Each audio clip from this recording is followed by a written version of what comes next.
여러분, 이번 주도 저희의 예측이 일부 맞았네요. 7, 8화에서 하와이안 셔츠를 입은 남자가 바로 강정구였네요. 오늘은 소미의 과거, 강정구 형사의 비밀, 해숙의 시어머니 환생까지 모든 뇌피셜 한 방에 정리해 드릴게요. 먼저 소미의 회상씬에서 두 가지 장면이 인상적이었습니다. 첫 번째는 소미가 강정구에게 무릎을 꿇고 빌고 있죠. 이건 뭔가 절박한 상황에 강정구에게 부탁을 하는 것으로 보이고, 두 번째는 소미가 강정구의 목을 조릅니다.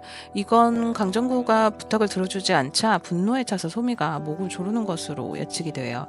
그런데 소미가 강정구의 목을 조르긴 했지만 강정구 형사는 아직 살아있잖아요. 그렇다는 건 죽이지는 않았다는 것이고, 소미는 왜 지옥행이었을까요? 그리고 이번엔 낙준의 회상씬에서 강정구 형사는 산속에 있고 다른 경찰들이 막대를 들고 무언가를 찾는 모습이 나옵니다. 보통 실종된 사람을 찾을 때 나오는 장면이죠. 이 부분을 우리가 예상해보면 해숙 낙준의 잃어버린 자식을 경찰들이 수사하는 모습으로 예측이 되고요. 그런데 강정구 형사가 낙준을 아는 사람처럼 담배를 건네는 장면이 있어요. 낙준의 직업은 형사가 아닐 것 같은데 말이죠. 왜냐하면 낙준과 해숙의 젊은 시절 낙준은 집에서 설계도면 같은 걸 그리고 있거든요. 그런데 강정구 형사는 아는 사람인 것처럼 낙준에게 담배를 권하는 모습. 강정구와 낙준은 정말 어떤 관계인 걸까요?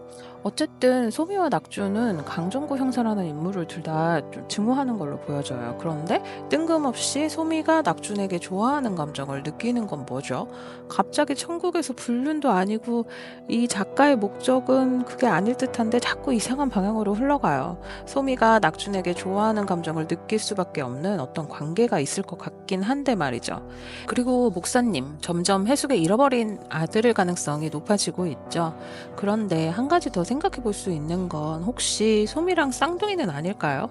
과거에 해숙과 낙준이 잃어버린 쌍둥이 남매, 그리고 아들은 죽고 딸은 살아남았지만 부모와 생리별하고 방황했던 삶, 그렇게 살아온 사람이 지금의 소미라면? 이런 설정이라면 지금의 낙준과 소미의 묘한 감정선 다 이해가 갑니다.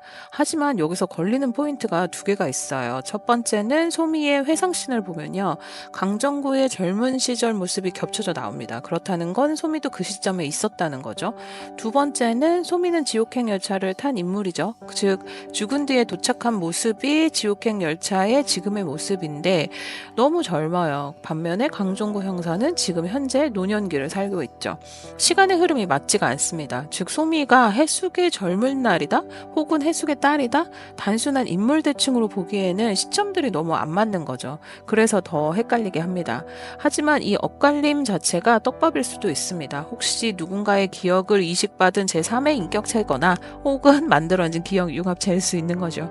그러니까 계속 해숙, 낙준, 소미, 강정구 이 모든 인물과 얽혀 보이는 게 아닐까라는 생각이 드는데, 결국 이 퍼즐의 핵심은 소미라는 존재는 누군가의 삶을 품고 있는가, 이 질문을 던져봐야 되는 거죠. 어찌됐건 소미가 낙준을 좋아하는 감정이 불륜으로만 점찍기에는 이 드라마 그럼 너무 이상해지잖아요. 그리고 지난번에 시어머니 얘기에 조금 업돼 있었잖아요. 그런데 알고 보니까 시어머니 진심은 저희가 상상했던 천국의 쉽사리 그렇지는 않았네요. 다행이에요. 하지만 어쨌든 시어머니가 낙준과 해숙의 부부싸움을 만들어내는 발단이 되기는 했네요. 표현이 서툴렀을 뿐이긴 하지만 어쨌든 잘 지내보려고 했는데 갑자기 환생 신청을 하시고, 어떤 환생을 선택했는지는 나오지 않아요. 다음 화에 나오려나? 아니면 이것도 아들의 사고와 관련 있는 환생을 신청하는 건 아닌지 다음 화에서 풀리겠죠? 그리고 강아지들 분량이 많은데 무언가 동물들의 이야기와 해숙, 낙준의 이야기가 만나는 지점이 있기 때문일 것 같은데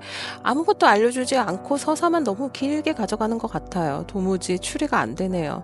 그나마 소냐가 나와서 좀 말을 해줬으면 좋겠습니다. 그리고 이제 마지막. 여러분, 영애 무언가 많이 달라졌죠? 이전엔 욱하고 말보다 주먹이 먼저 나가던 그녀였는데 천국에 오더니 갑자기 센터장님 앞에서 눈빛이 촉촉해지고 말투도 살랑살랑해졌어요.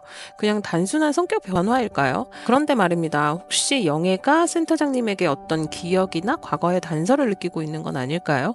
단순한 플러팅이라고 보기엔 센터장님도 너무 당황하고 차단하고 멀리 하시잖아요. 그리고 드라마의 재미 요소라고만 보기에는 너무 투머치예요. 혹시 두 사람 사이에 우리가 모르는 무언가 있었던 건 아닐까요? 아니면 영애 역시 천국 시스템 어딘가에 비공식적으로 얽힌 인물? 아직은 물음표지만 이 180도 변한 이유 다음 회차에 꼭 밝혀졌으면 좋겠네요. 이쯤 되면 천국보다 아름다운 게 아니라 의문보다 복잡한이라는 부제가 붙어야 하지 않을까요? 기억은 조각이 나 있고 사람들은 서로를 기억 못하거나 기억하고 싶어 하지 않거나, 하지만 우린 알 수 있어요. 모든 퍼즐은 결국 하나의 그림을 만들기 위해 존재한다는 걸요. 소미는 누구일까요? 낙주는 왜 그녀 곁에 머무는 걸까요? 그리고 해숙의 과거엔 또 어떤 이름이 숨겨져 있는 걸까요? 정답은 아직 멀었습니다. 하지만 실마리는 매주 조금씩 드러나고 있죠. 여러분이 놓친 단 하나의 장면, 그게 다음 주에 반전이 될 수도 있다는 거 절대 잊지 마세요. 다음 회차 준비되셨죠? 그럼 다음 주에도 우리 함께 이 뇌피셜 퍼즐 끝까지 맞춰봅시다. 저는 또 다른 상상과 함께 돌아오겠습니다. 좋아요, 구독 잊지 마시고 우린 다음 회차에 만나요.